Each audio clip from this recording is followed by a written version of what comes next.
Salut à toi, j'espère que tu vas bien. Allez, aujourd'hui, on va aborder un sujet qui me tient à cœur. On va aborder les barrières naturelles avant de pouvoir se lancer en tant qu'indépendant. Barrière naturelle numéro 1, le confort du salaire et le confort du salariat. Et oui, c'est normal, la sécurité rassure et freine le passage à l'action. Barrière naturelle numéro 2, être indépendant, c'est travailler seul. Tu verras vite que c'est un faux ami. Tu verras que la force, c'est de travailler ensemble, et comme le dit cette célèbre citation, indépendant, mais jamais seul. Pour moi, ça prend tout son sens.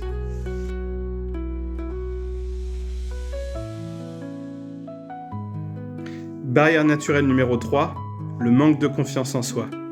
Oui, mais avant, je faisais pas ça. Oui, mais je me sens pas légitime pour faire ça. Tu verras que c'est pareil, ça peut très vite changer. Comment ? Grâce à de la formation, de l'assiduité et surtout être épaulé par un bon coach car c'est le plus important. Barrière limitante numéro 4, la peur de l'échec. Oui, ça c'est humain. La peur nous fait tous se figer. T'as deux solutions devant la peur. Soit tu restes figé et stoïque devant la peur, voire même tu peux être amené à faire marche arrière, soit tu décides de la traverser. J'espère que tu prendras le bon choix. Barrière limitante numéro 5, le cadre familial, et j'ajouterai même ne pas te poser trop de questions. Se poser les bonnes questions, c'est important avant de se lancer. Se poser trop de questions, c'est ce qui t'amènera une fois de plus à avoir la peur et à rester figé.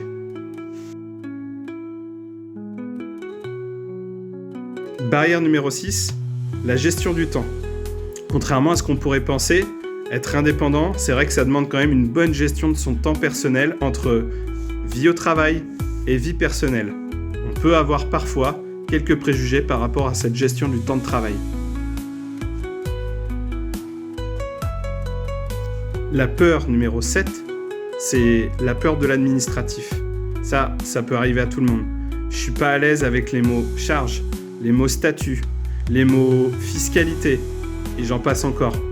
Ne t'inquiète pas, c'est pareil, on a une bonne formation là-dessus et tu verras que tu vas vite prendre le pli. Le tout, c'est vraiment d'avoir confiance en toi. Et enfin, dernière croyance limitante, c'est le fait d'avoir un visionnage à court terme. Beaucoup oublient ce qu'on appelle, nous, dans notre jargon en tant qu'entrepreneur, la vision. C'est important que tu aies un cap quand tu te lances, d'avoir justement cette vision pour qu'elle se réalise. C'est pareil, on te forme là-dessus et on va pouvoir aller chercher tes objectifs et surtout tes rêves qui souvent vont vers cette fameuse vision. Ça, je te le souhaite de tout cœur. En conclusion, tu l'auras donc compris, quand on se lance en tant qu'entrepreneur, on a pas mal de barrières limitantes qui s'opposent à nous. Moi, j'ai qu'une chose à te dire, et ça c'est une citation qui est hyper connue et que tu connais certainement. Vas-y, fonce, oublie que t'as aucune chance. Sur un malentendu, ça peut marcher. Alors si toi aussi, t'es passionné d'immobilier, tu aimes concrétiser des projets de vie, tu aimes rencontrer du monde et tu as l'esprit d'équipe, eh bien, je t'encourage à me contacter. Il reste de la place dans mon équipe. Je cherche des nouveaux associés pour cette nouvelle année 2026. À très bientôt et je compte sur ton appel. Ciao, ciao.